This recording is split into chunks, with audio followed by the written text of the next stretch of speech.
Buenos Buenos días. días. ¿Me escuchan? ¿Y me ven bien? Bueno, yo nunca me he visto bien, pero ¿me ven bien en la cámara? Sí, profe. Bueno. Pero un momentico, estoy admitiendo a algunos que todavía están llegando.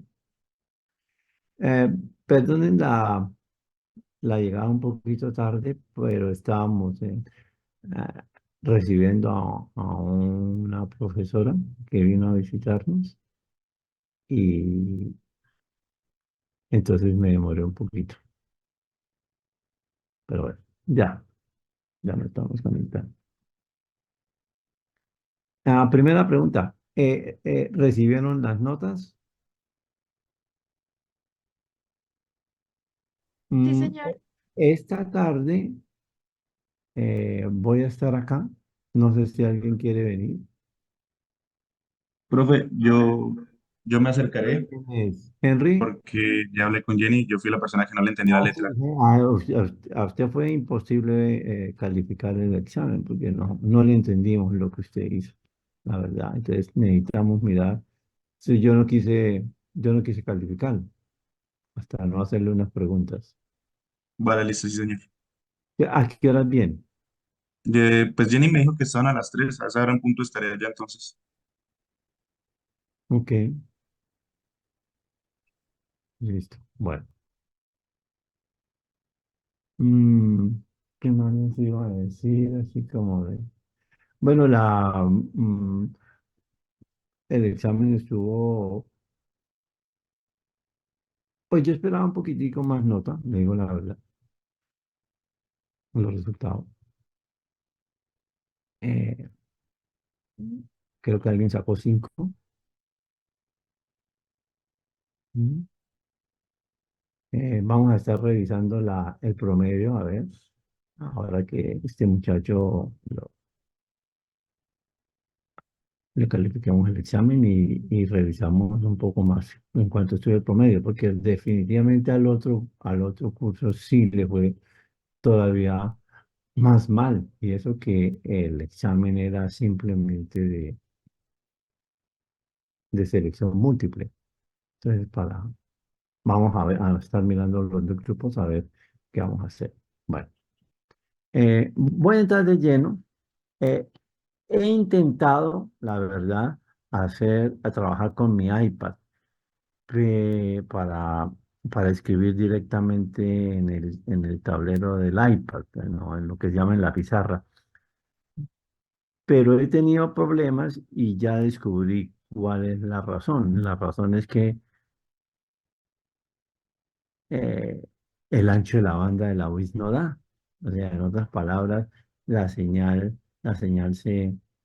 se cae y yo escribo en el tablet, en el iPad y la señal se demora. Entonces, por decir algo, escribo 34 y de pronto el 3 no lo escribe y el 4 sí, porque, porque en este momento la velocidad de la conexión en la universidad se reduce drásticamente porque pues muchos profesores estamos conectados directamente a la universidad. Si yo estuviera en mi casa, pues, pues la señal va a depender solamente de mi wifi, que a propósito es de alta velocidad. La universidad aquí no.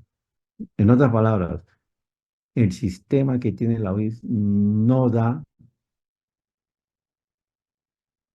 para estar transmitiendo imágenes que cambien en el tiempo tan rápidamente como está ocurriendo cuando uno está escribiendo en un dispositivo. Entonces me va a tocar que por el momento, al menos hoy viene alguien de arriba del DCI a revisar y ver a ver cómo podemos mejorar la transmisión. ¿Alguna pregunta?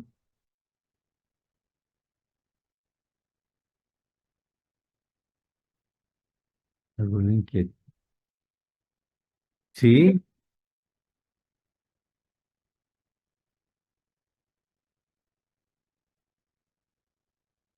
Ah, bueno.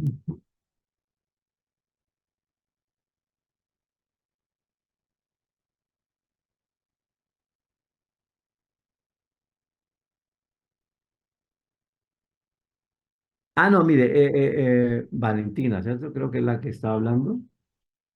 Bueno, en este momento no tengo aquí para leerlo. Pero Valentina, lo tienes ahí y lo leemos un momentito. Si lo tienes ahí, ¿me lo puedes leer? Porque, sí, sí, claro. Yo lo espero. Mientras Valentina abre, voy a escribir algo en el tablero de lo que vamos a ver hoy. Bueno, les recuerdo, ¿qué vimos en la clase pasada? En la clase pasada vimos el efecto de la presión en,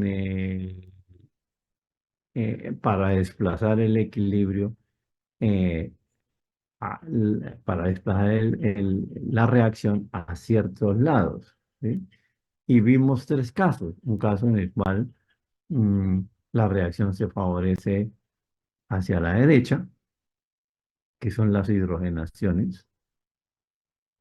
eh, eh, Reacciones donde no hay cambio en número de moles, por ejemplo, en las esterificaciones, la presión no afecta el equilibrio, entonces ahí sí no hay necesidad de hacer cambio en la presión. Y las reacciones de descomposición, donde esas sí se son afectadas por la presión, y ahí entonces es conveniente trabajar a, a baja presión. No sé si hay alguna duda, si alguien quiere que explique algún caso particular. mm, no se pueden presentar sino esos tres casos. Reacciones que se favorecen hacia la derecha, por ejemplo, como esta.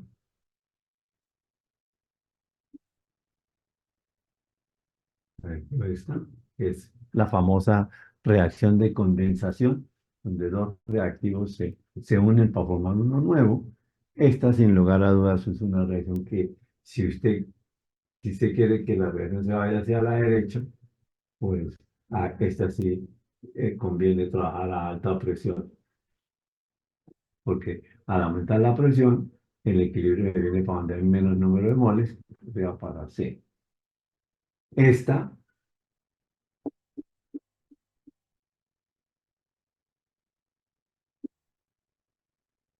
esta es una reacción donde el equilibrio no cambia, o sea, la presión no tiene efecto, la presión no, no, no cambia ni para un lado ni para el otro. Bueno, a propósito, en este caso, pues eh, tenemos esto. La presión lo mueve hacia C. En este, el equilibrio no se ve afectado ni por el uno, es decir, la presión no afecta ninguna dirección específica. Y la otro caso, que fue este,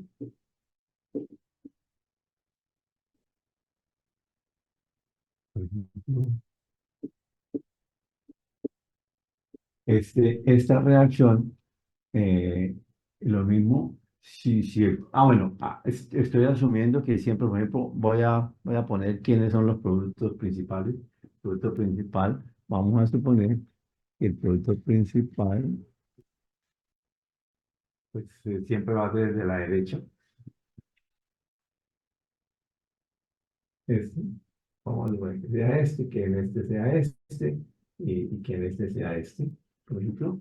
Entonces, en este caso, aquí esta reacción se favorece a baja presión, porque si usted aumenta presión, el equilibrio se va para donde hay menos número de moles, o sea, se aumenta hacia allá, hacia A. Es el que trabaja a baja presión. Esos son los tres casos.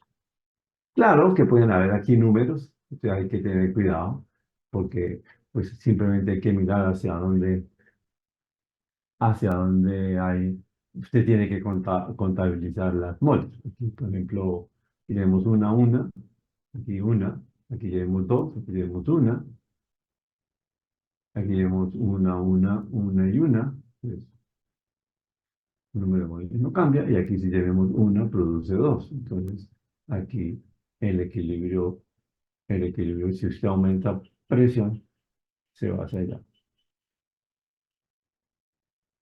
Si usted quiere producir D, entonces tiene que usar baja presión. No sé si hay alguna pregunta, porque prácticamente no ocurren sino esos tres casos.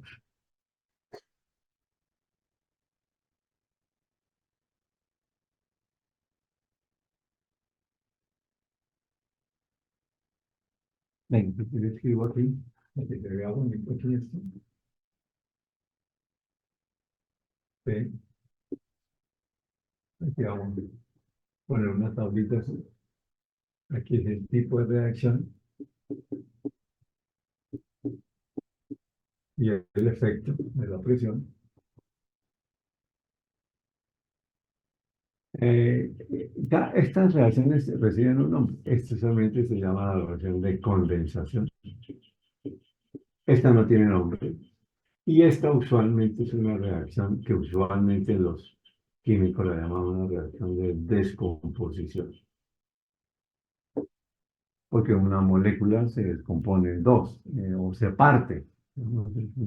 O sea, eso también esta sería una reacción de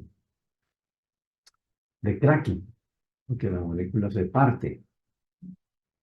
Sin lugar a dudas, es una reacción que hay que trabajar a la baja presión.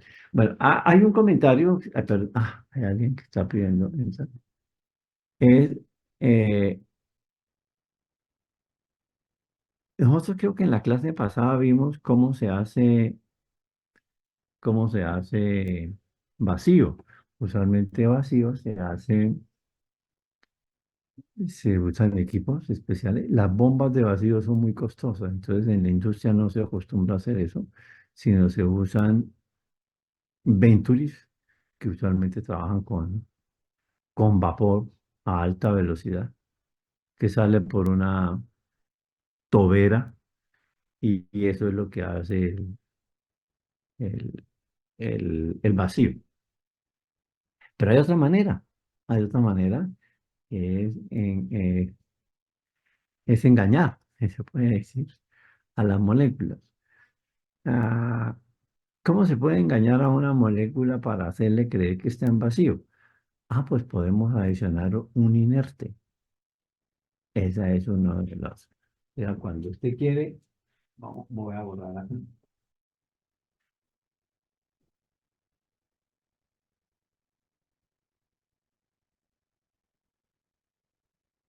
Un vacío, digámoslo así, un vacío artificial, porque no lo es en sí.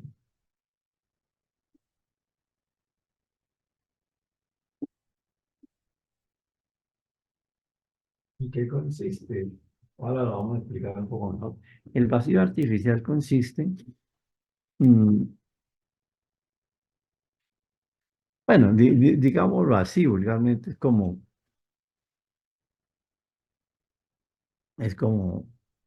si usted está en una reunión,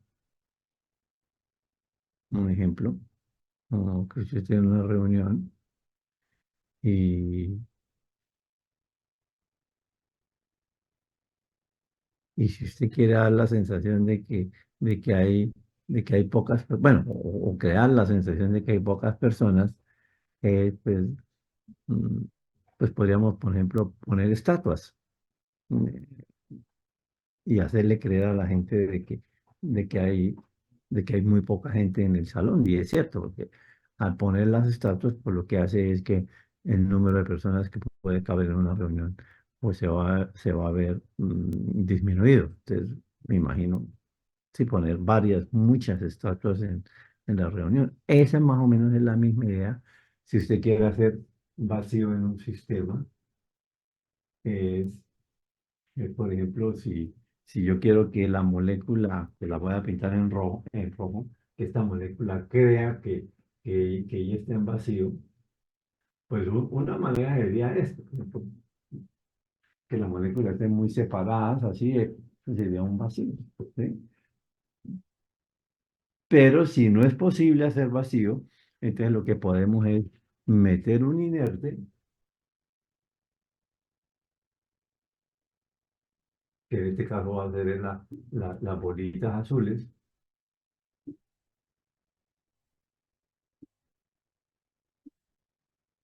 y aunque no estamos al vacío, no estamos trabajando en vacío, o sea, la presión no es por debajo, muy por debajo de la atmósfera, porque en este caso la presión total, pues va a ser igual a la presión ejercida por las bolitas azules, más, más la presión ejercida por las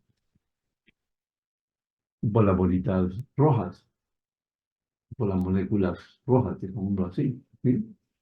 Entonces, la idea, cuando usted quiera hacer vacío, la idea del vacío ¿cuál es? Es disminuir la presión parcial del componente en este caso.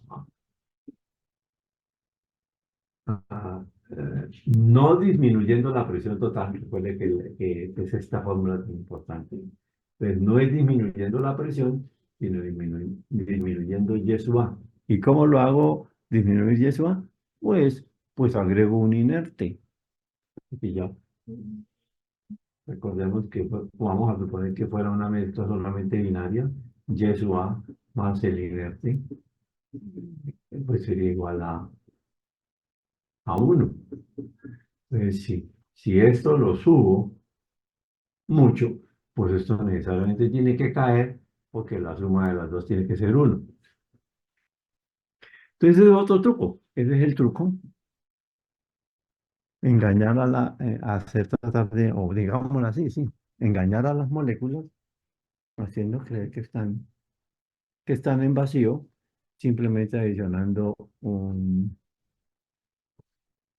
inerte, y eso automáticamente va a obtenerse va a obtenerse una presión parcial baja, que es lo que realmente que es lo que usted realmente está persiguiendo. ¿Alguna pregunta?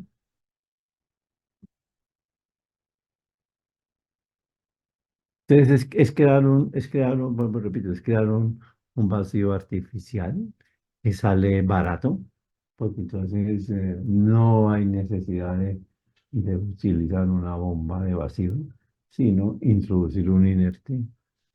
Mm, ay, no está la... No importa, mejor. Eh, es, que no sé la palabra.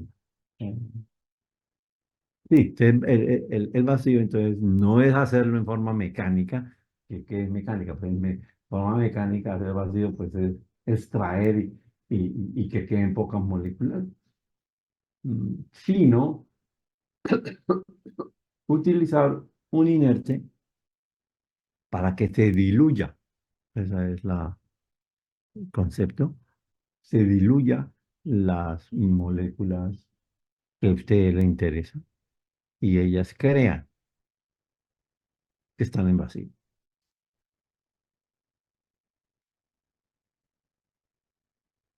Entonces, por ejemplo, en la industria, ¿qué hacen? Por ejemplo, por ejemplo, Ecopetrol, en algunos casos lo hace, por ejemplo, también en la columna, en la columna donde están haciendo una destilación al vacío, entonces usan vapor. Entonces introducen vapor de agua, mm, lo introducen a alta temperatura para que no vaya a existir la posibilidad de que el vapor se condense. O sea, siempre que el vapor esté siempre en la fase gaseosa. Entonces se introduce mucho vapor. Entonces los hidrocarburos cuando entran a la columna, pues, pues va a pasar esto. El azul sería el vapor de agua y las moléculas rojas serían el hidrocarburo y entonces las moléculas creen que están en vacío. ¿sí? Entonces, eso es una técnica interesante. Usualmente no, usualmente los libros no la discuten como tal, pero el efecto es ese.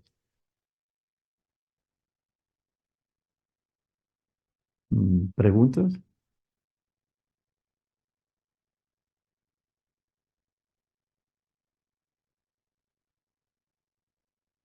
sobre el vacío?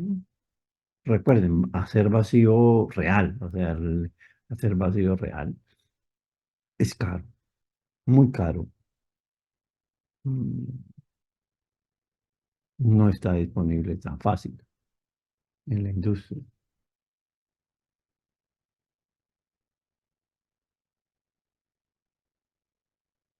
¿Preguntas?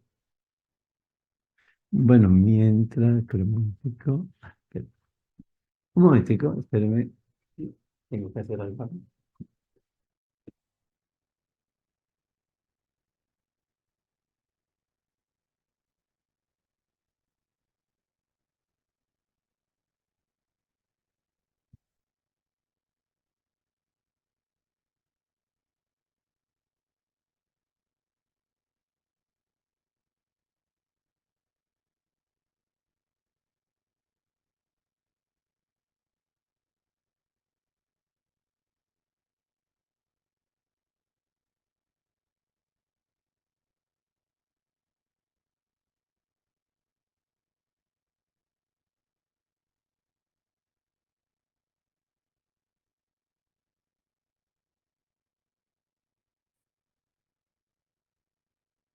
Ya, listo. Ah, vamos ahora a ver otro tema. Bueno, no sé si alguien tiene alguna pregunta, alguna discusión sobre el vacío. Entonces, no se le olvide, el vacío lo puede usted hacer o afectando la fracción molar, haciéndola muy baja, utilizando el inerte, o disminuyendo la presión total de forma mecánica, extrayendo todo, que es caro, pero también se puede hacer, por supuesto. Son, son las dos, digamos así, las dos técnicas o las dos tecnologías para hacer vacío. Voy a borrar.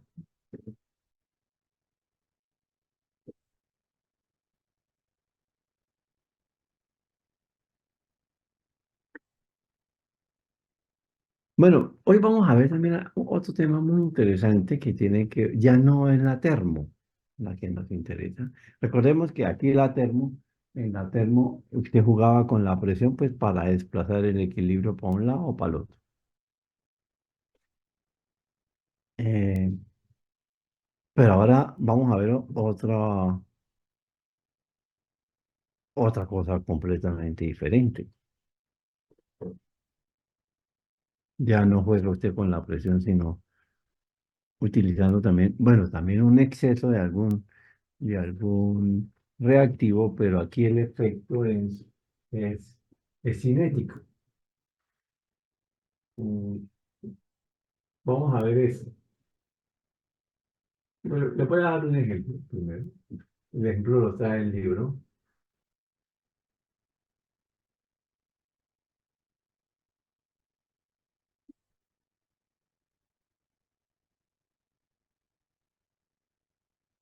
Bueno, no, no, perdón, este no. Este ejemplo mal, porque este ejemplo ya era el caso de... Bueno, pero bueno, lo voy a escribir por si alguien está interesado. Aquí el efecto es también termodinámico, es otro ejemplo.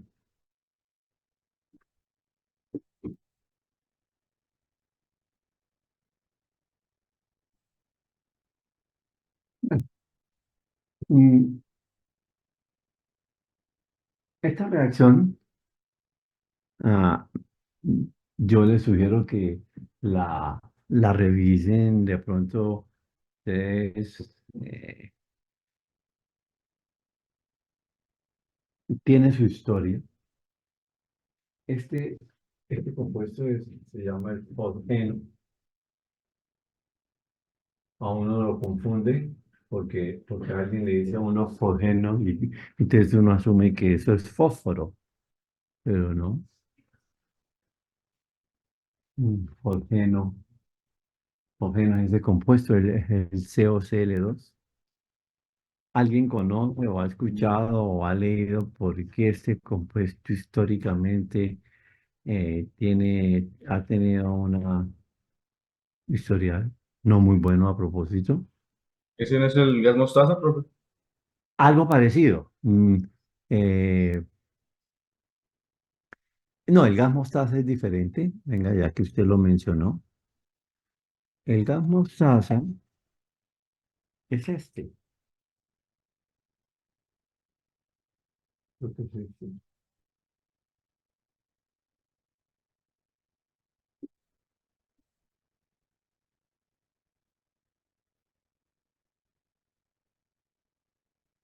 No estoy tan seguro, pero me parece que es este.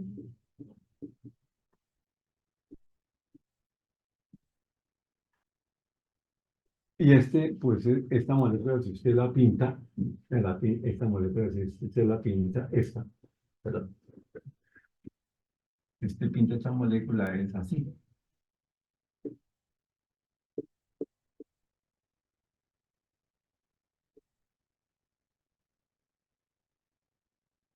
Casi se puede decir que, bueno, no es una verdad absoluta, pero casi siempre moléculas que tengan cloro son malas. O sea, son moléculas malignas, se puede decir. Y esta lo tiene, y esto también, eso también. El fosgeno y esta, que muchas gracias por haberlo mencionado, que este es el gas mostaza.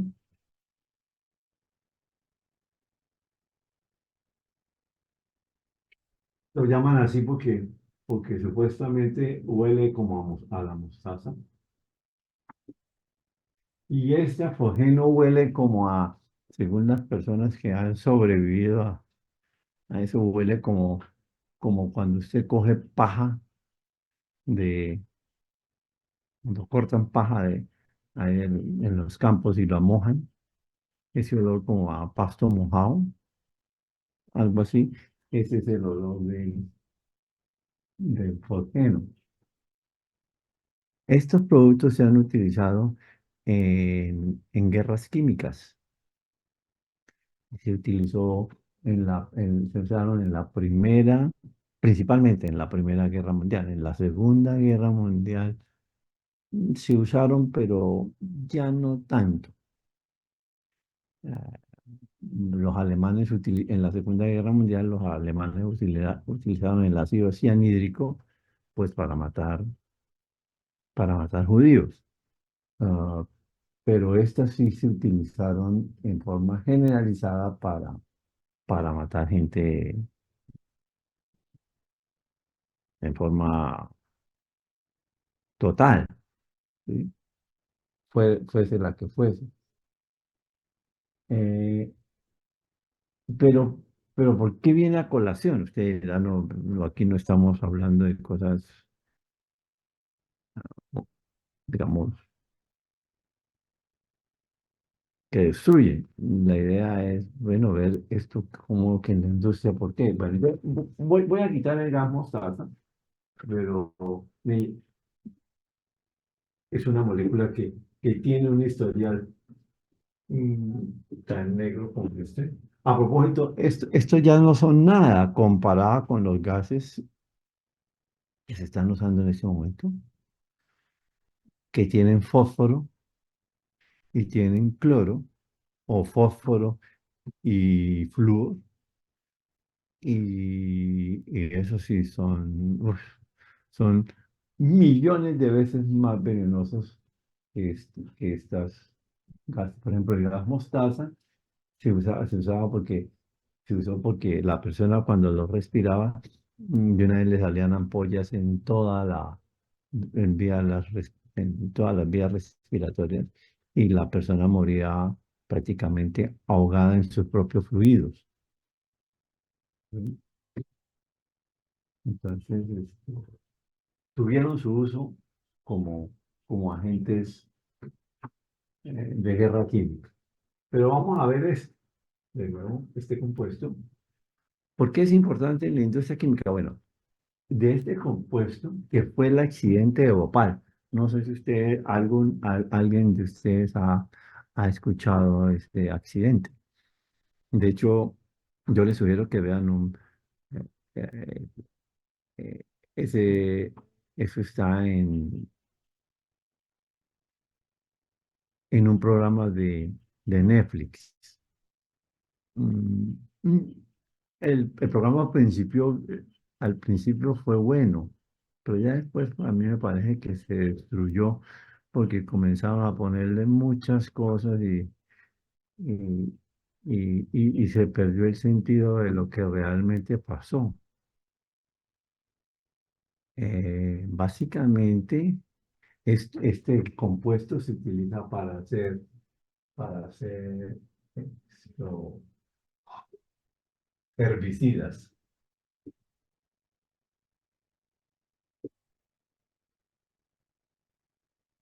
Herbicidas, como en el caso de Bhopal.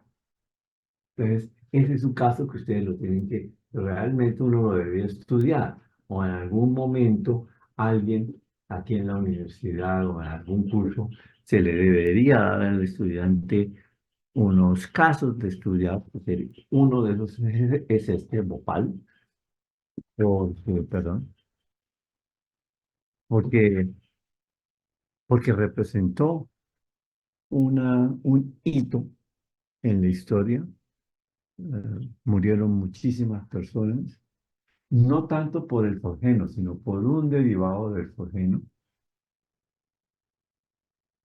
eh, que reaccionó con el vapor de agua y, y hubo una reacción y se liberó un veneno todavía aún más peligroso.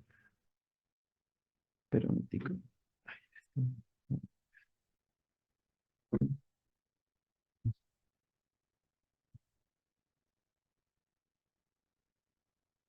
Vamos a ver cuál es o dónde está el problema industrial. Es que el forjeno también sirve, y esto sí bien es interesante, con el forjeno se hacen los uretanos.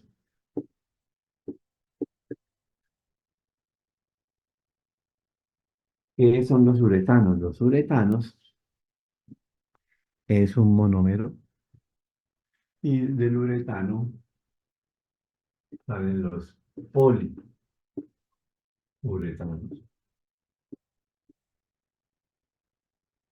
que es un polímero ampliamente utilizado y probablemente muchos de nosotros lo conocemos, porque con el poliuretano es que se hacen las espumas, esas espumas que nosotros vemos que se usan para los colchones y para muebles y para otras cosas. Eh, Muchas de las espumas son poliuretanos.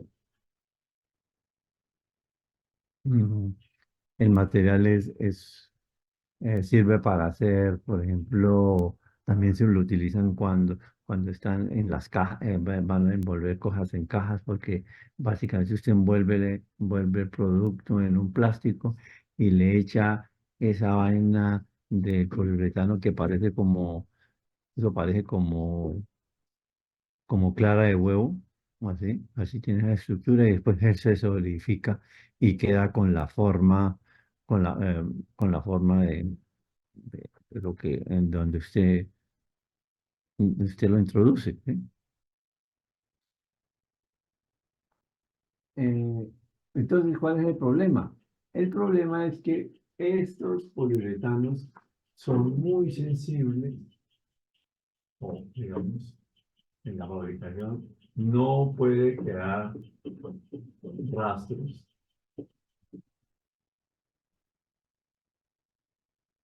de cloro. que se quedan rastros de cloro, el, el poliuretano comienza, que creo que usted lo alcanza a ver en poliuretanos de no muy buena calidad, el poliuretano se comienza como a volver como polvo, se desbarata, ¿sí? Un colchón viejo hecho de poliuretano eh, se, se, se va degradando. ¿Y cuál es el problema? El problema es que, que si en el poten quedan rastros de cloro, entonces aquí vamos a tener cloro que quede sin reaccionar y eso va a contaminar el uretano y el uretano me va a contaminar el poliuretano y ahí tengo problemas. Entonces, ¿cuál es la técnica? La técnica en la industria es que el CO esté en exceso. O sea, quiere decir que usamos la relación CO a cloro. Usualmente, pues si miramos la estequiometría, y aquí nos dice la estequiometría, nos dice que esta relación, la estequiometría nos dice que esta relación debería ser alrededor de uno, pues uno y uno, pues uno. Pero en la realidad, en la industria, el CO sobre el cloro, esta relación es mucho mayor de uno. Se pueden usar relaciones hasta de 5. ¿Con qué? Ah, pues con el fin de que el cloro prácticamente reaccione completamente. O sea, en otras palabras, tenemos un exceso. Aquí hablamos del exceso. Este- en esta reacción, para eliminar el cloro,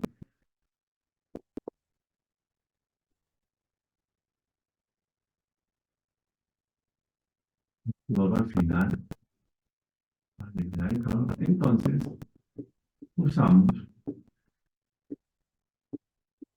un exceso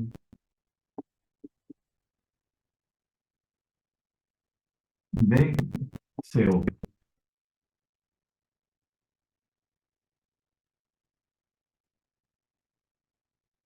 Este es otro ejemplo industrial donde se usa un exceso. Y claro, al usarse un exceso de CO, ¿eso qué quiere decir?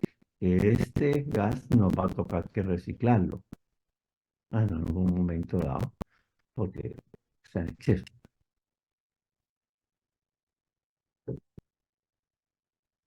Vale. Pero vamos a otro caso. Perdón, ¿qué pasó? Perdón.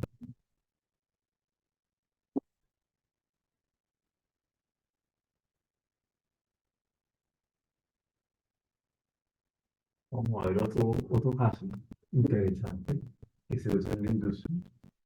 El siguiente es el caso de,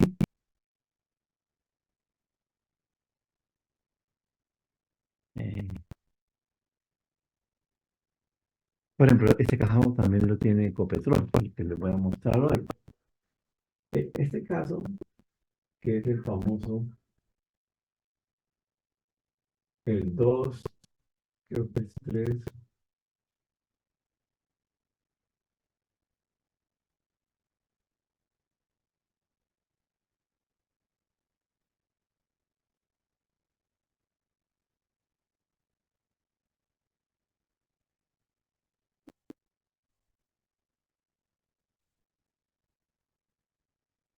trimetilpentano.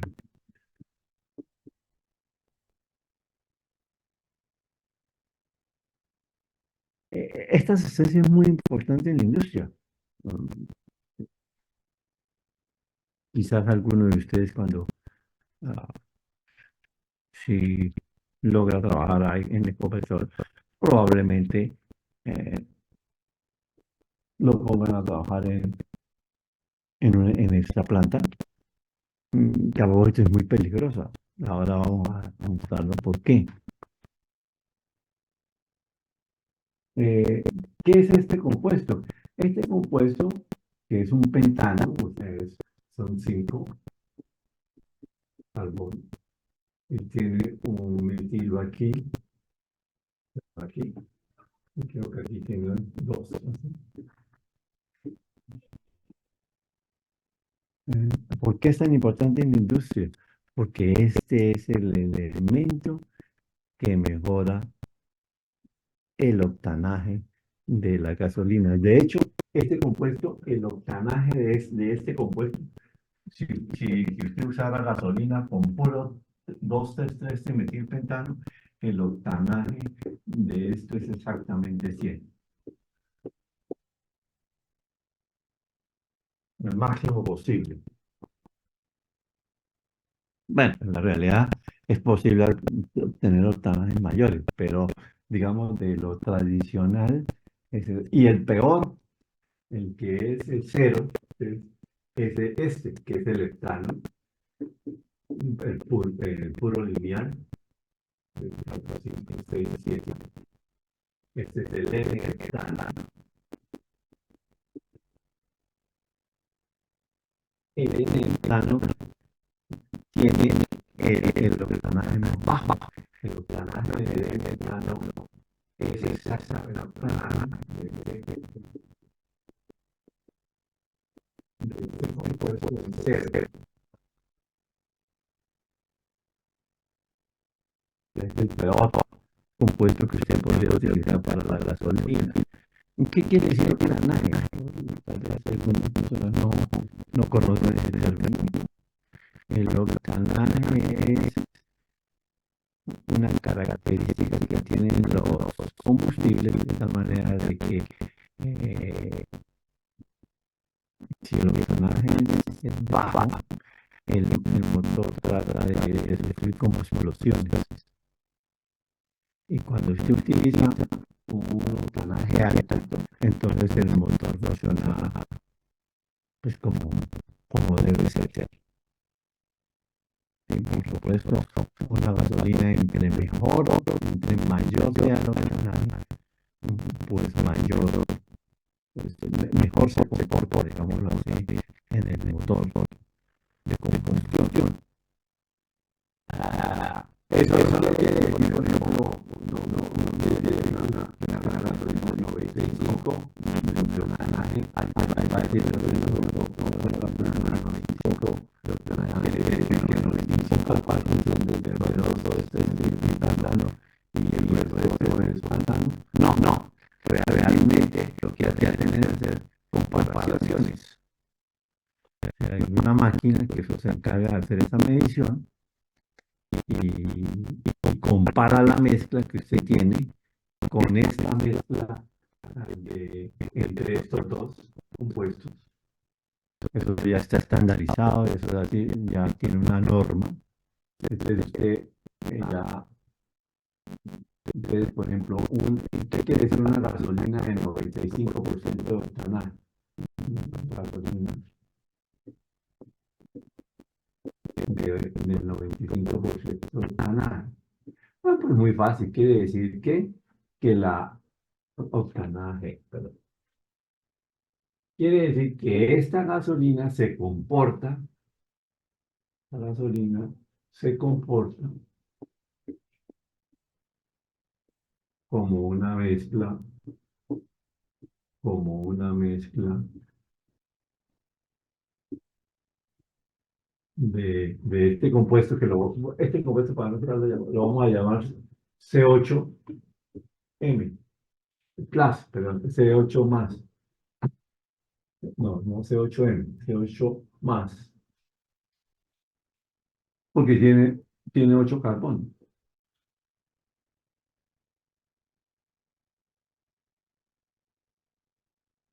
Tiene 1, 2, 3, 4, 5, 6, 7, 8. Bueno, se llama C8 más. Entonces quiere decir que una gasolina del 95% se comporta como una mezcla de 95% de, de C8 más y 5% de N plano. Sea, el comportamiento del motor es igual. Y eso hacen las comparaciones, lo hacen las mediciones, etcétera. Entonces, claro, la gasolina, entre más octanaje tenga, pues, pues mejor es y más cara. Por ejemplo, en Colombia la gasolina es mala, yo sé, por eso aquí no la venden, aquí no dicen el no. Si realmente Ecopetrol estuviera produciendo una gasolina buena, estaría diciéndole al público cuánto es el octanaje. Pero eso no lo revela. En Estados Unidos sí, si usted va y compra, bueno, y en varios países, si usted va y compra la gasolina, ahí le aseguran. Esa gasolina es del 85, del 90, del 93. Y por supuesto, usted sabe que una gasolina de más octanaje pues va a ser más cara que una gasolina de menor octanaje. Aquí simplemente hicieron dos divisiones, gasolina corriente y gasolina extra. Y usted confía, los pobres clientes que quieren comprar gasolina para un carro confían de que la gasolina extra pues sea mejor que la gasolina regular. Pero en la realidad no reportan los datos y eso para mí ah, me da cierto grado de desconfianza. Bueno, pero independiente de eso vamos a ver qué es lo que hace Ecopetrol, porque Ecopetrol produce este compuesto. Este. Y eso es lo que ahora lo vamos a estudiar. ¿Por qué nos impacta a nosotros en el reciclo? El, el, el famoso 2,3,3 trimetilpentano. ¿Cómo se obtiene este compuesto? ¿Qué es lo que hace Ecopetrol? Ecopetrol coge el buteno,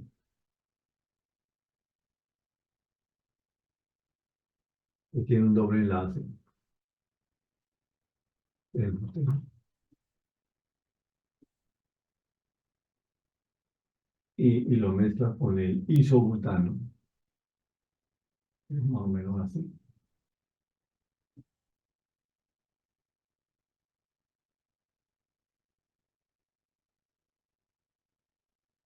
El isobutano. Y esto lo llamemos de isobutano. Y eso lo ponen a reaccionar en un reactor. Para eso usted, si lo estudiaron, lo va a hacer en un CSTR.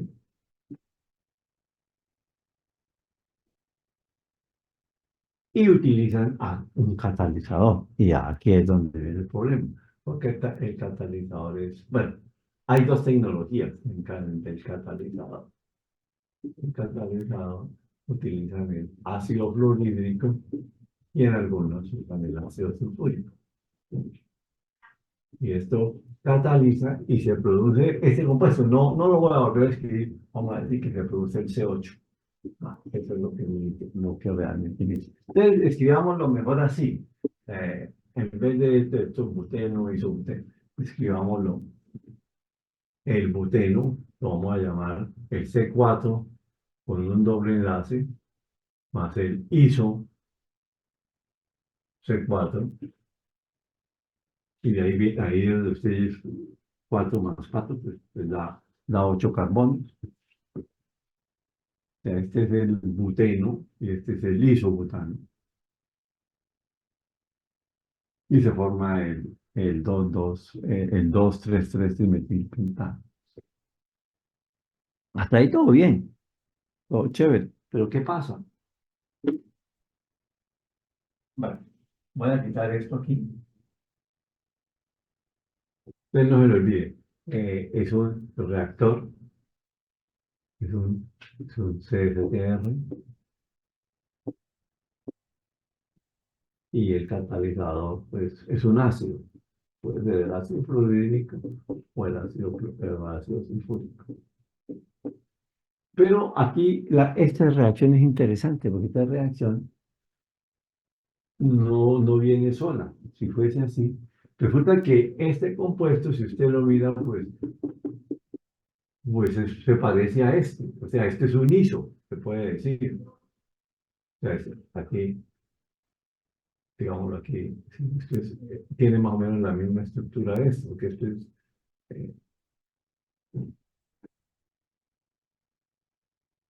entonces, ¿qué pasa? Que este C8 más reacciona con más buteno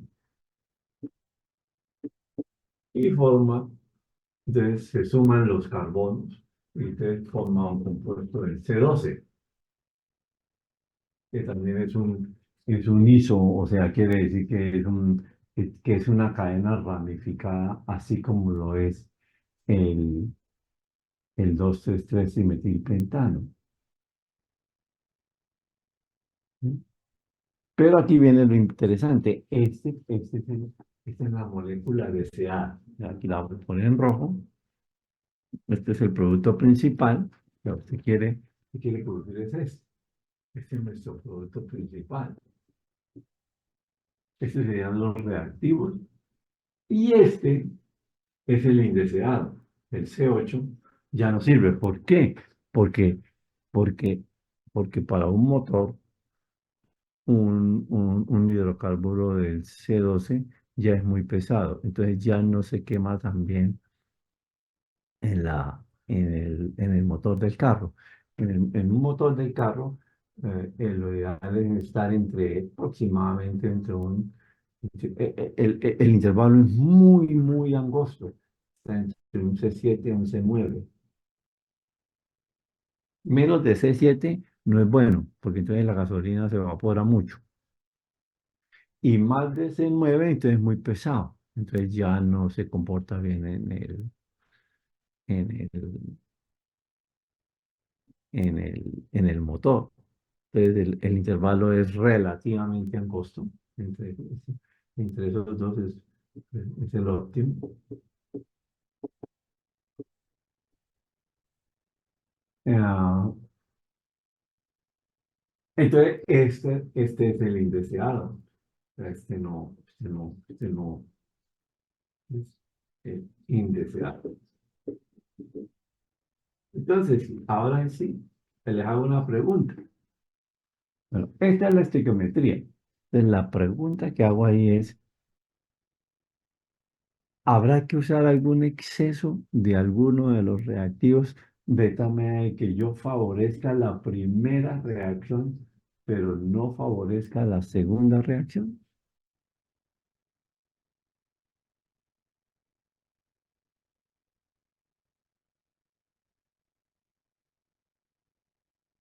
Entonces, quisiera escucharlos a ustedes. ¿Cuál de estos, cuál de estos dos uso en exceso? ¿Uso en exceso el buteno o el isobutano? Porque yo lo que quiero es promover la primera reacción, no la segunda. O sea, esta reacción es ¿El indeseable. isobutano en exceso? Sí, sí, sí. ¿Quién contestó? Vanessa, profe. Sí, Vanessa tiene toda la razón. El que hay que usar en exceso es este. Y de este hay que usar poquito. Este, mucho, y este poco. En otras palabras, si uno lo quiere escribir más elegante, pues lo pone así. Utiliza la relación molar ISO del C4 a, a C4 menos. Esta relación tiene que ser mayor de 1.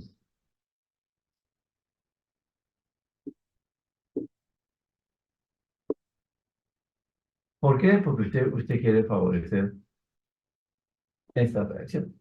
No es, usted puede hacer el análisis cinético. ¿sí? Completamente. Y encontrar la selectividad. Y logra demostrar que la selectividad eh, se, se promueve si usted usa una relación como es, mucho mayor de uno. De esta manera que usted promueve esta. En otras palabras, usted, este tiene que estar en menos cantidades de tal manera de que cuando este reaccione con este y se forme este casi ya no exista o haya muy poca cantidad. Y al haber poquita cantidad de esto, pues la probabilidad de que el C4, o sea, el buteno que reaccione con el C8, la probabilidad es muy poca. Entonces, no, esta reacción no va a ocurrir tanto. ¿Preguntas?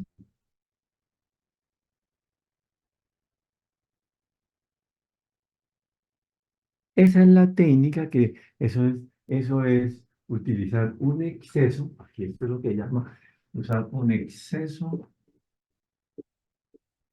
de reactivos, en este caso el C4 el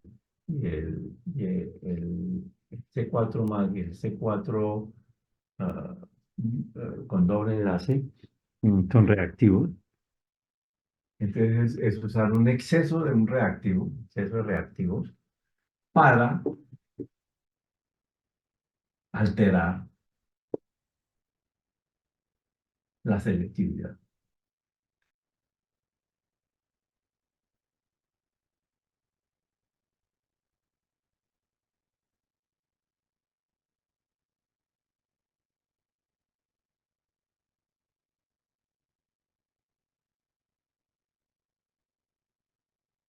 En la industria hay uno que otro ejemplo. Entonces, usted no es sino a que analice si se le da un ejemplo, pues no es sino ver, analizar cuál es el producto que usted quiere producir. Y esa reacción donde está el producto que usted quiere producir, pues es la que usted tiene que promover.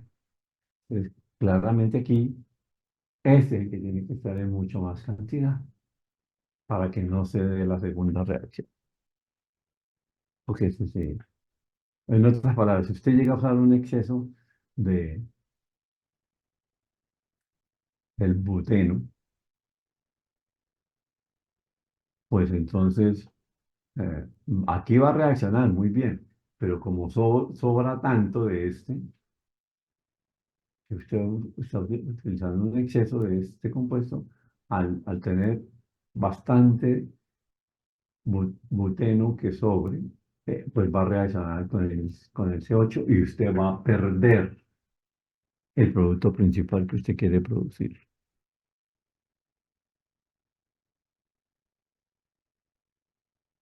¿Sí?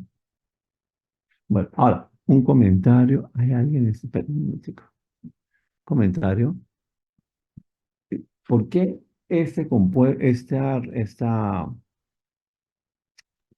eh, es- esta reacción es tan peligrosa? ¿Por qué el catalizador, si no lo puse bien, es catalizador?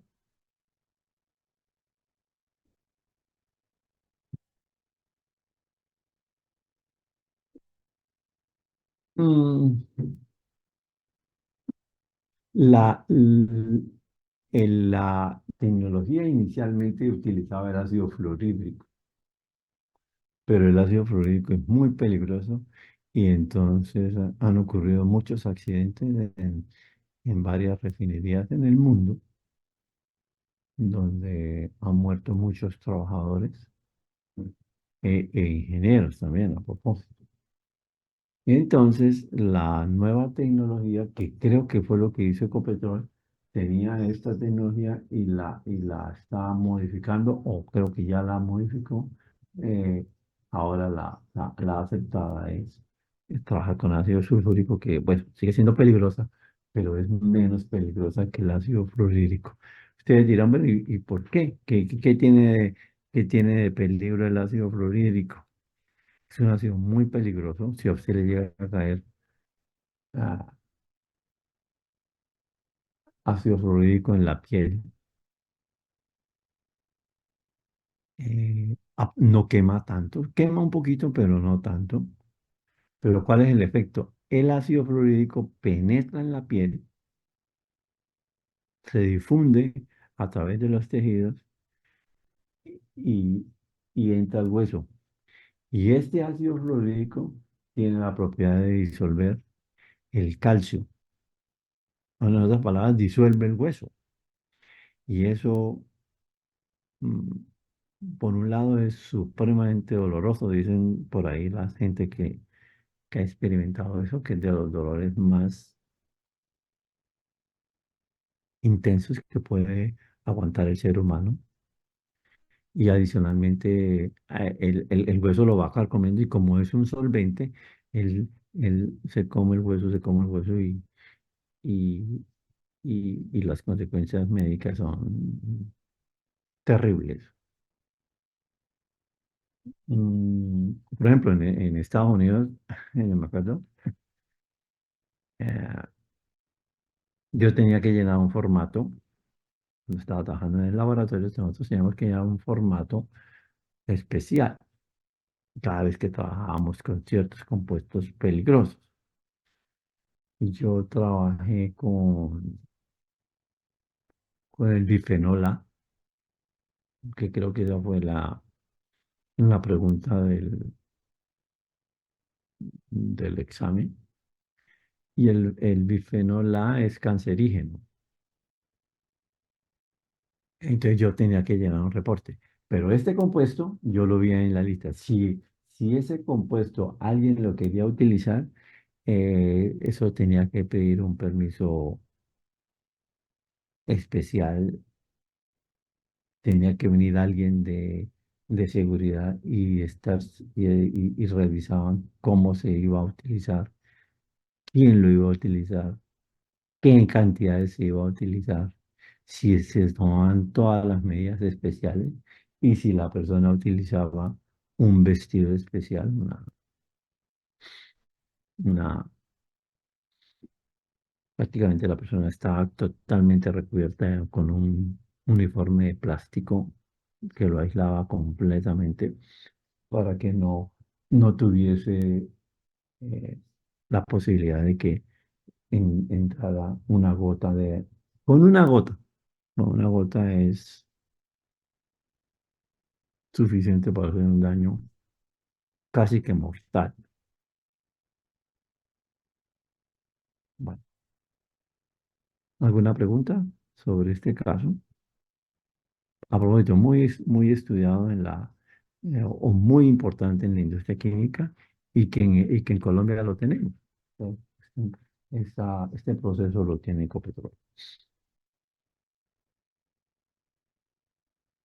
Este es esto lo llaman el alquilato, o esta es la reacción de alquilación. Esta reacción en Ecopetrol lo llaman alquilación.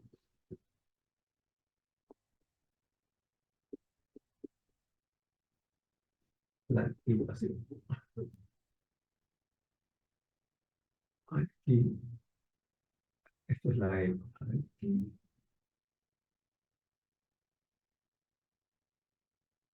Alquilación.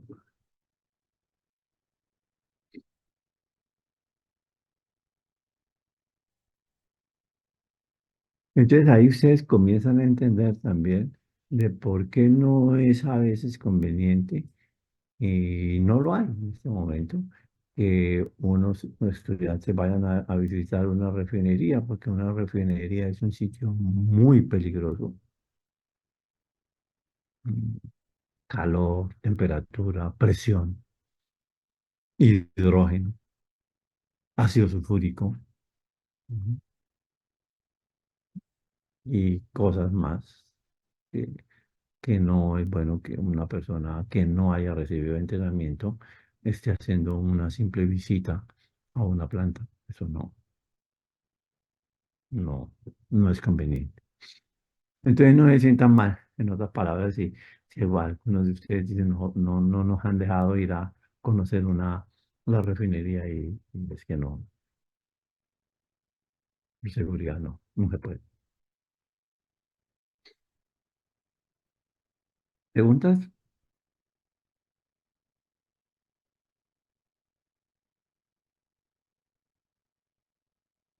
Entonces, bueno, de nuevo, consecuencia de aquí. Si usted utiliza un exceso del ISO, claramente va a tener que hacer un reciclo del ISO.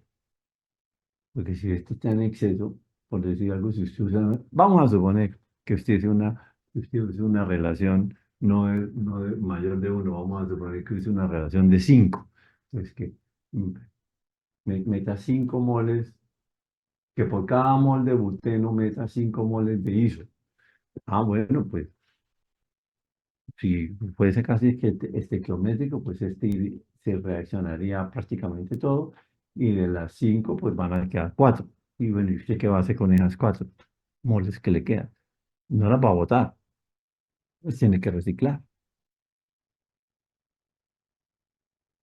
Entonces, siempre en ingeniería, aprende también ese punto importante, siempre usted, si usted quiere obtener un beneficio, hay que hacer un sacrificio. Nada, nada nos baja de gratis. Si usted quiere mejorar la selectividad, tiene que pagar el precio de reciclar este isobutano, y eso le va a representar un costo adicional, un problema adicional. Los reciclos son difíciles de hacer en la gran mayoría de las industrias, y ese precio hay que pagar. ¿Preguntas?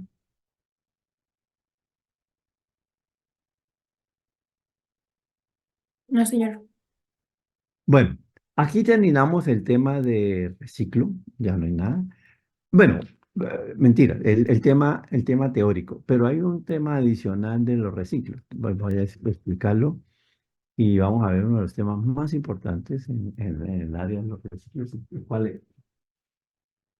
Pero entonces, en resumen, usted puede tener reciclos porque usted utiliza algún exceso de alguno de los reactivos, ya sea que le conviene desde el punto de vista termodinámico porque quiere desplazar el equilibrio hacia un lado, o como en este caso, que el efecto es más cinético, se quiere que suceda esta reacción y que no se suceda la segunda, entonces el efecto es más cinético. Y entonces, claro, al utilizar un exceso de alguno de los reactivos, necesariamente el que esté en exceso hay que reciclarlo.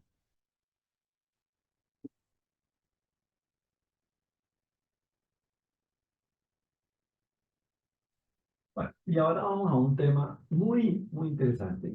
Yo les voy a, en este tema, les voy a pasar un programita para que cada uno pues, lo corra en su casa. Y lo único que necesitan es Excel.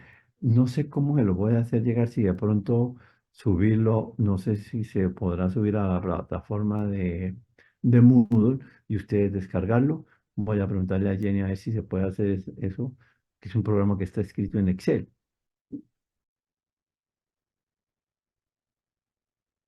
Pues lo ideal es HISIS, pero no todos ustedes van a tener disponibilidad de HISIS. En cambio, sí existe la posibilidad de que muchos de ustedes, o casi todos, tengan la posibilidad de correr el programa de Excel. Bueno, en general, vamos a hacer un repaso de nuevo. Si usted tiene un proceso,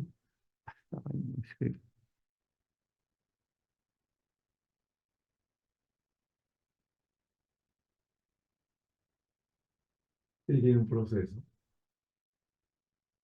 vamos a suponer lo más simple, vamos a suponer que aquí esté el reactivo fresco, o llamémoslo así, reactivo fresco.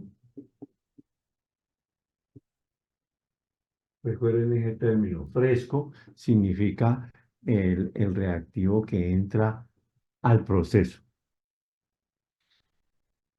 Aquí vamos a tener un mezclador,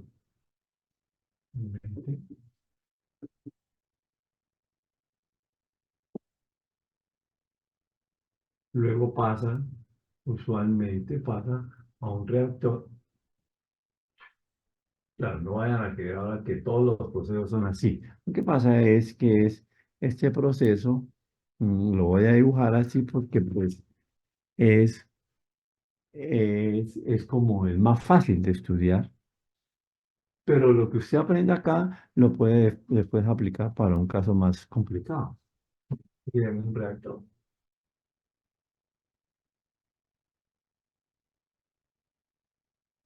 Aquí llega un separador o algún que en la realidad no es un separador, sino son varios separadores, pero usted los puede pintar, todos los separadores los puede meter dentro de una cajita, ¿no? Y aquí va a ser separado. Entonces, básicamente, si hay algo líquido, entonces vamos a tener un reciclo líquido, reciclo líquido,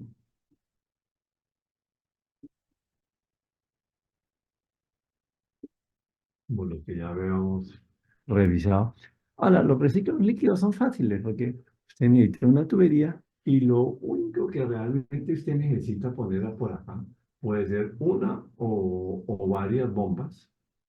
Es una bomba de líquido. Las bombas de líquido son baratas. Estas bombas son fáciles de conseguir, son baratas,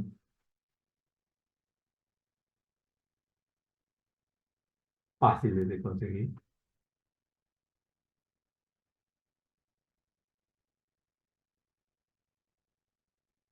Por ejemplo, al ser alguno de ustedes, bueno, no lo van a hacer, pero si haga el experimento de irse a la carrera 15 aquí en la ciudad y vaya y entre a esos negocios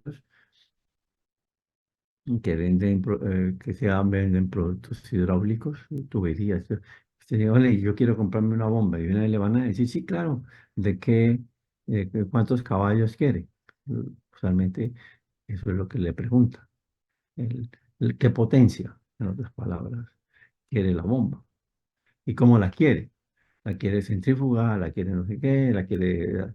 Porque, pues, en otras palabras, la tecnología de las bombas eso ya está plenamente mm, identificado. Eh,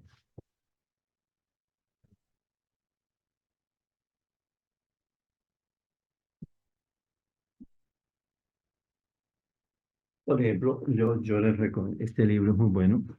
Yo casi no lo he usado últimamente, porque ya no trabajo en esto de bombas. Pero las bombas de Kenneth McNaughton, este libro es de la misma colección del libro de compresores, y aquí le muestra cómo seleccionar, diseñar, operar y mantener eh, una bomba.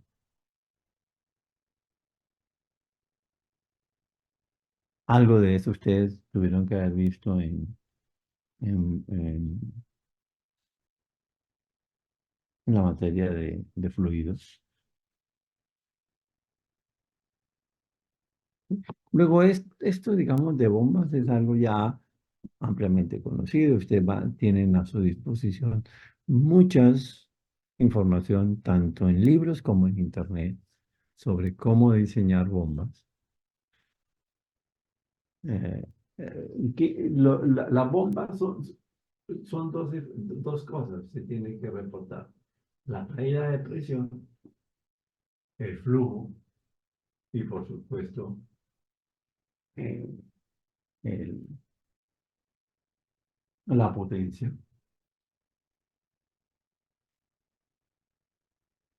¿Cuántos caballos de fuerza? Porque aquí pues en Colombia todavía se sigue utilizando la nomenclatura inglesa de los HPs, caballos de fuerza. Pero el caballo de fuerza usted la puede reemplazar en función de los vatios. Usted también puede reportar la potencia en vatios y con el factor de conversión fácilmente puede cambiar de vatios a caballos de fuerza. Ah, En otras palabras, las bombas no es problema. ¿Cuál es el problema? El problema es que usted tenga gases, que usted también tenga en su proceso un reciclo gaseoso. Ah, sí. Y recuerde que si tiene reciclo gaseoso va a tener purga. Aquí tenemos un reciclo gaseoso.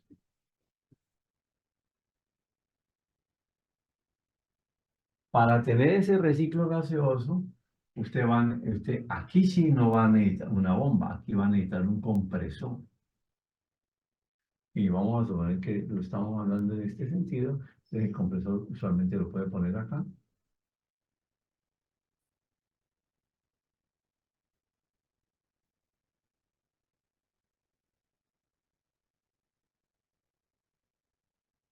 El compresor.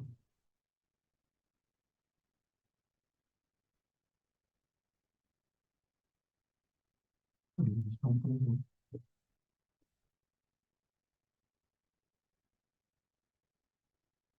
Y el compresor también va a necesitar trabajo, o sea, una potencia del compresor. Y ese compresor es el que se encarga de mover el gas. Ahora, ¿cuál es el problema del compresor?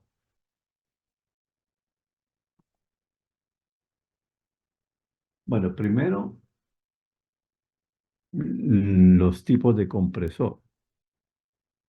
Básicamente, en la industria hay tres grandes tipos de compresores.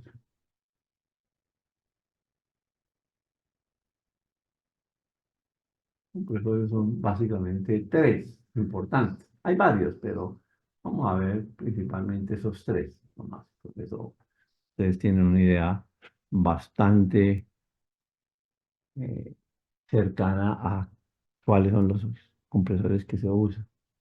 Eh, Están los compresores axiales,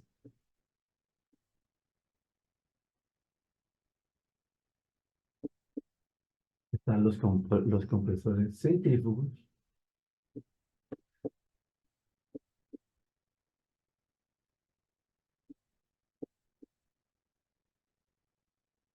y están los compresores de desplazamiento positivo. O tipo pistón, algunos lo llaman así, pero realmente el nombre correcto es de desplazamiento positivo.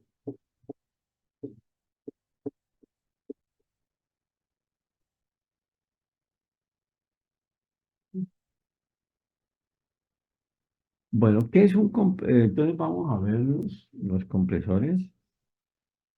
Mm, ¿Cómo se selecciona? Eh, bueno, pregunta sobre el esquema general de un proceso. Ahora, en la realidad, no todos los procesos tienen los dos reciclos. Hay procesos hay procesos donde no hay reciclo, por decir, no, no. Si tenemos un proceso donde la conversión es casi del 100%, no, no hay necesidad de reciclo. Pero hay procesos donde solamente tenemos reciclo líquido. Hay procesos donde solamente hay reciclo gaseoso. Y hay pocos procesos, no son muchos, que tienen ambos reciclos, reciclo gaseoso y reciclo líquido. El ejemplo del libro, y que muestra uno muy interesante donde tiene los dos, tiene el reciclo gaseoso y tiene el reciclo líquido. Ya sabe usted cómo, cómo determina si hay reciclo gaseoso y reciclo líquido. Para que haya reciclo gaseoso, la, la, el gas o el compuesto que usted está manejando debe tener una temperatura normal de ebullición menor que la del propileno. En ese caso, hay que usar un reciclo gaseoso. Ahora, esa decisión, ¿por qué es tan importante? ¿Alguien creerá que no? Por ejemplo, la bomba, si usted usa o no usa bomba, eso no impacta mucho porque las bombas son muy baratas y son de fácil, como ya dije aquí, son de fácil Bueno, pero aquí no terminé de escribir, son de fácil consecución, no es fácil adquisición. Es fácil de comprar, digámoslo así mejor. Vale, comprar.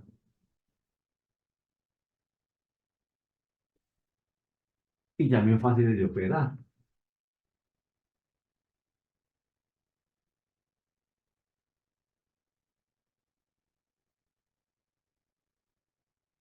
Por supuesto, si son baratas, quiere decir que también son fáciles de reemplazar.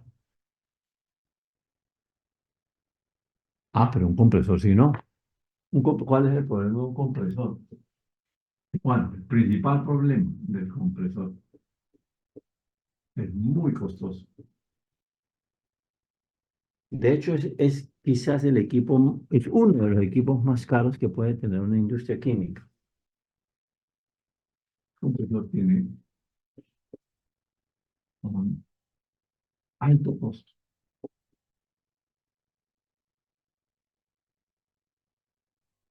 Hay empresas donde, eh, donde el compresor vale la mitad de lo que vale la empresa. Para que ustedes tengan una idea del, del costo tan alto que tiene este compresor. Son equipos, claro, como son, el costo es tan alto, son equipos durables. Si se les hace un buen mantenimiento. Por ejemplo, yo visité la planta ah, donde se produce la planta de Demex, que maneja hidrógeno, y tienen un compresor que lo compraban en el gobierno de Turbay. Imagínense eso, como en el año, probablemente, creo, ninguno de ustedes había nacido en esa época, en la época del presidente Turbay. Estamos hablando de como del año 74, 75,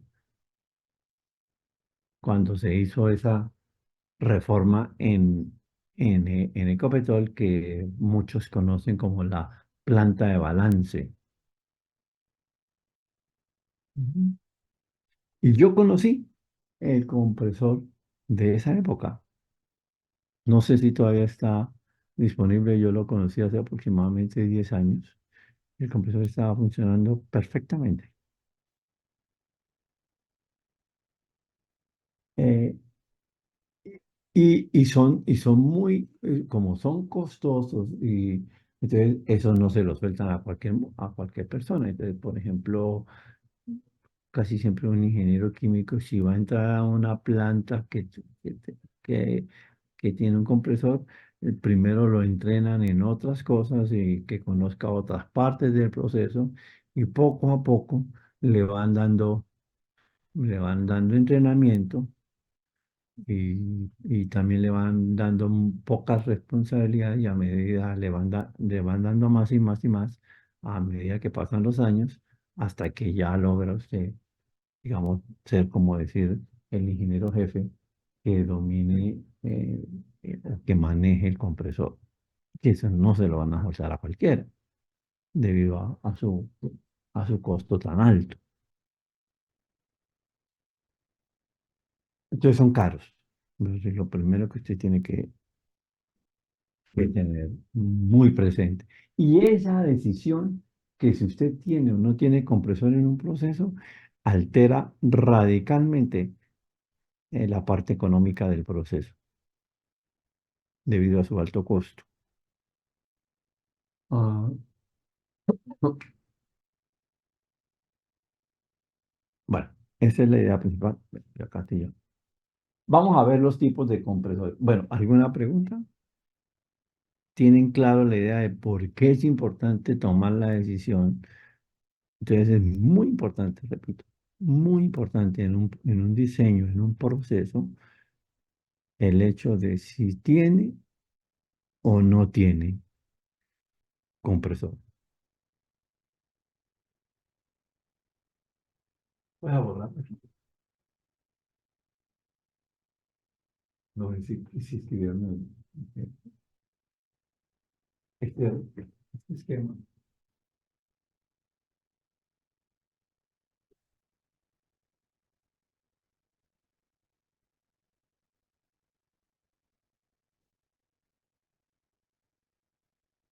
Entonces, entonces usted dice, bueno, ¿cómo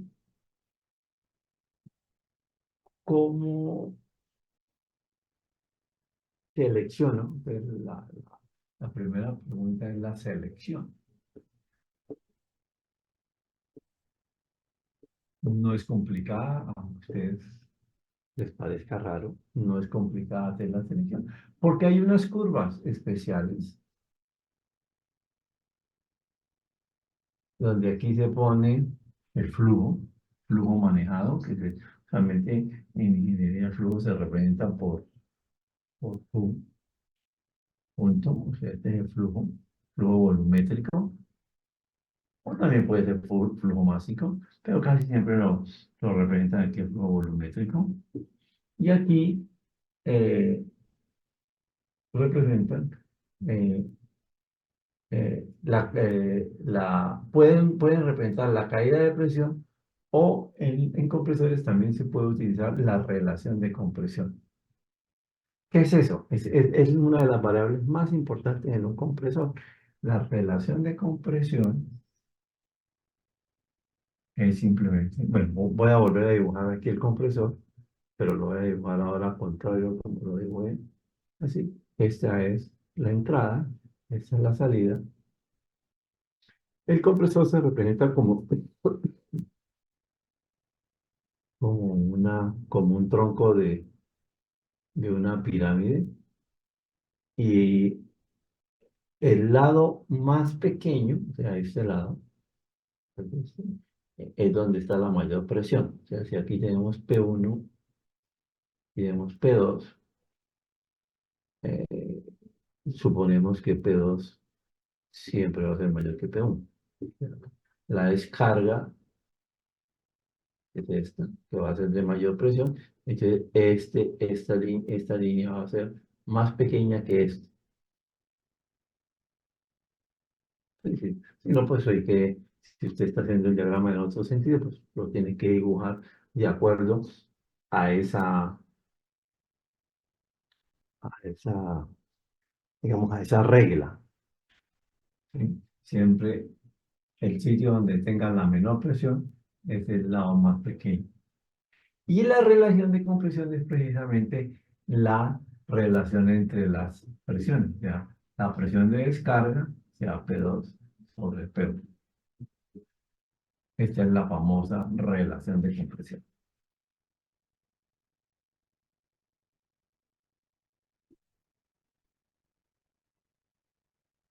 Y por supuesto para el compresor, esta relación de compresión debe ser mayor que 1.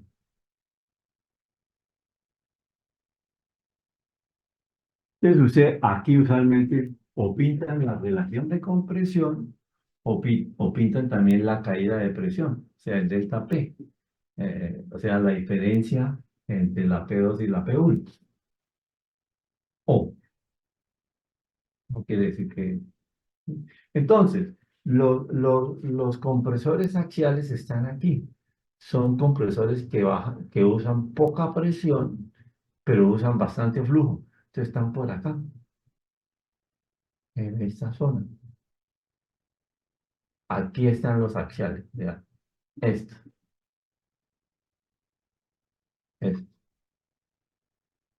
Los compresores de desplazamiento positivo están acá. Esos usan alta presión, pero el flujo es muy bajo. Entonces, los compresores axial, perdón, los compresores de desplazamiento positivo están por acá.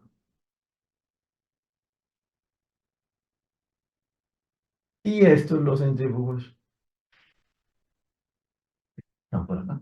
O sea, están ahí como en el medio. Estos son los compresores centrífugos.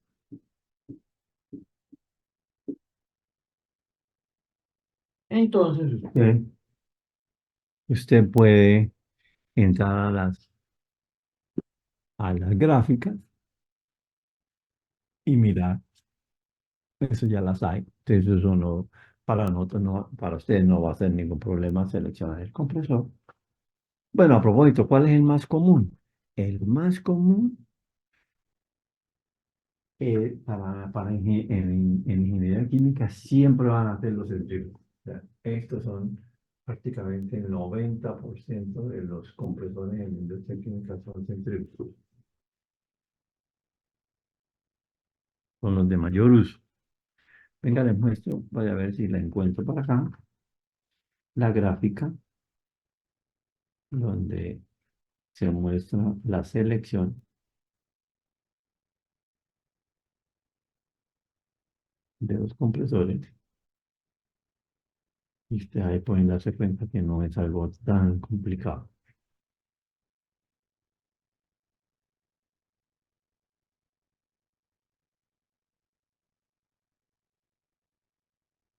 Eso está disponible en los libros, eso no es una información escondida. Vale, vale, punto.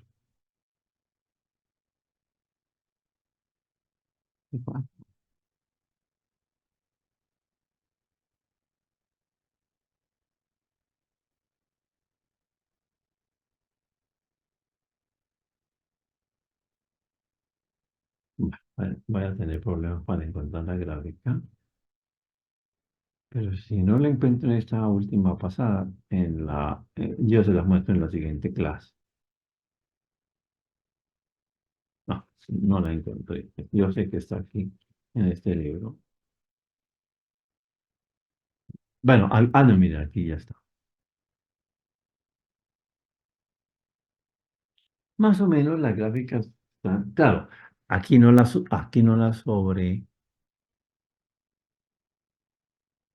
no la sobreimponen en una sola gráfica.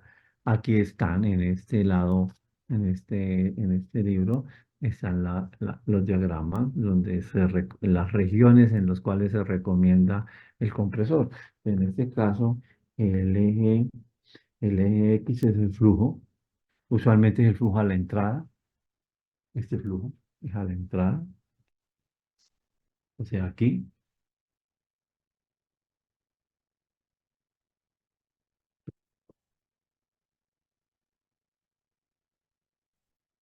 flujo a la entrada. O sea, flujo en uno.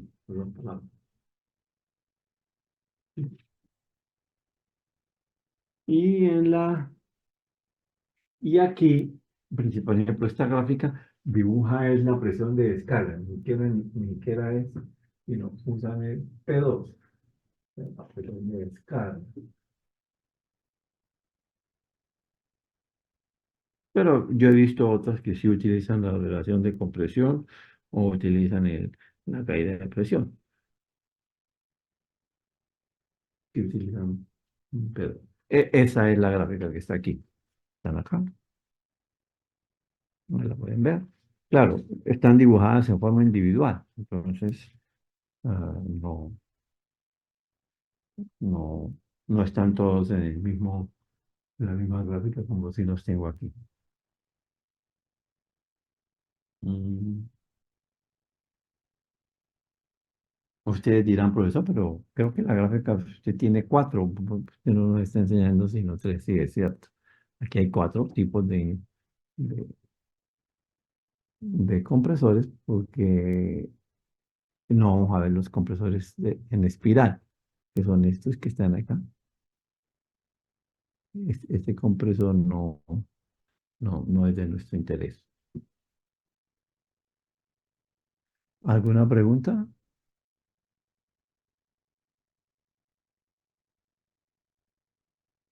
No, profe. Bueno, mm, entonces el que a nosotros nos interesa principalmente. Bueno, ¿cuál es un ejemplo de un axial? ¿Dónde se utilizan los axiales? Los axiales son los motores de los aviones, o sea, de los jets. Los axiales efectivamente es un jet. Y los utilizan también en industrias, por ejemplo, mm, Creo que algunas hidroeléctricas o algunas compañías que manejan vapor para producir para producir producir o consumir energía eléctrica, de pronto pueden tener compresores axiales. Mm, pero repito, en la industria química no es de nuestro interés. ¿Y los de desplazamiento positivo cuáles son? Ah, esos son los que usted ve por ahí. Eh, son son los compresores que normalmente usted ve que usan los pintores. Mm, son baratos en cierta manera, pero son compresores de flujos muy pequeños. Entonces, tampoco estos compresores de desplazamiento positivo, o sea, lo que son, esos tampoco no son de mucho interés para nosotros. Tan importante son los centrífudos. Bueno, entonces, mm, bueno, aquí me están pidiendo a la entrada 3 estudiantes, pero casi que sospecho que no son de acá. Yo lo voy a dejar ahí porque ya en 2, 3 minutos los voy a hacer a despedir. Bueno, ideas importantes. La relación de compresión. Otra, otro parámetro que es importante en los compresores. Lo vamos a ver en la próxima clase, que ya la clase se nos acabó. Es muy importante, es un parámetro básico, es gamma. Y gamma lo vamos a ver, es la relación que hay entre el C sub P y el C sub B. ¿Sí? Y usualmente el C sub B no se usa, sino se usa una aproximación y se dice que el C sub B, porque en el caso ideal, vamos a suponer los gases casi ideales, entonces el C sub B se puede reemplazar como el C sub P menos R, donde R es la constante de los gases. Entonces, por ejemplo, la constante de los gases en el sistema, mm, venga, les doy el valor, ya con eso nos vamos. La constante de los gases en el sistema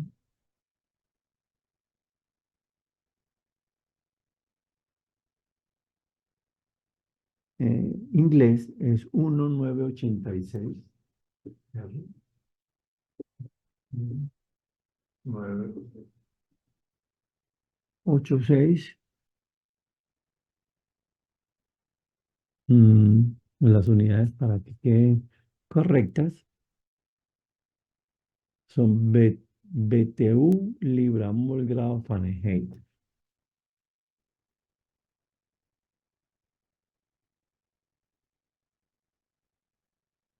Grado Fahrenheit o grado Rankine, es lo mismo.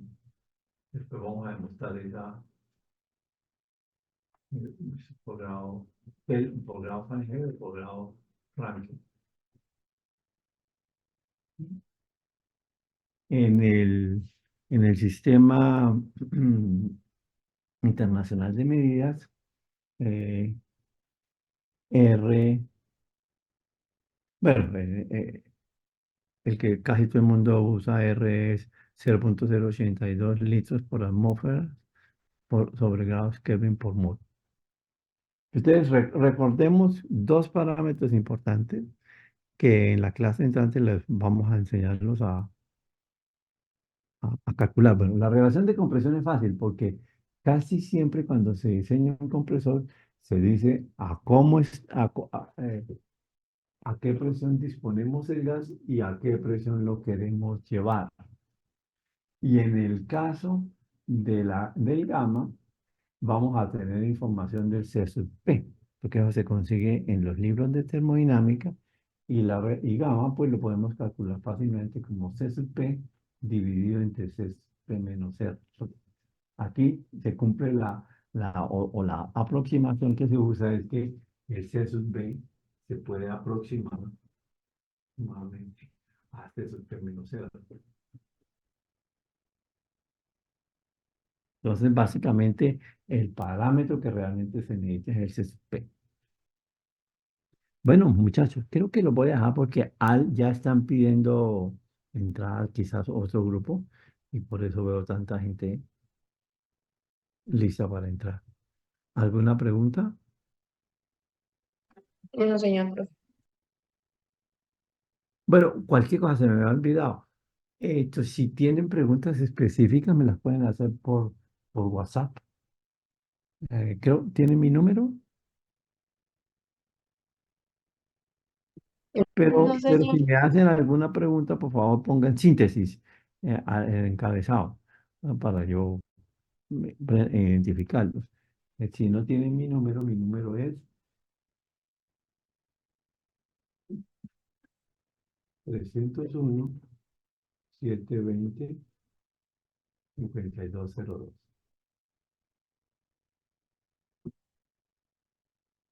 Bueno, muchachos, los dejo. Hasta luego, profe.